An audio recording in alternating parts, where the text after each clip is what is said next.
بسم اللہ الرحمن الرحیم۔ میں اپنے حالات کی پیداوار نہیں ہوں، میں اپنے فیصلوں کی پیداوار ہوں۔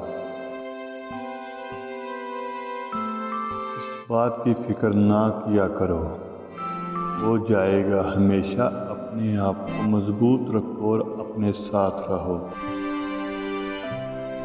اگر آپ کو نیند نہیں آتی تو پھر وہاں پڑے پریشان ہونے کی بجائے کچھ کریں۔ دوسروں کی تنقید سے کبھی بھی گھبرایا نہ کرو، کیونکہ تنقید کرنے والا دراصل آپ کی صلاحیتوں کا اعتراف کر رہا ہوتا ہے۔ اگر ہم اپنی زندگی میں تبدیلی لانا چاہتے ہیں تو ہمیں سب سے پہلے اپنے ذاتی رویوں اور طرز عمل پر توجہ دینی چاہیے۔ کامیابی یہ ہے کہ آپ حاصل کیا کرنا چاہتے ہیں، اور خوشی یہ ہے کہ آپ نے حاصل کیا کیا ہے۔ اگر میں واقعی اپنے حالات کو بہتر بنانا چاہتا ہوں تو میں ایک چیز پر کام کر سکتا ہوں جس پر میرا اختیار ہے، یعنی خود پر۔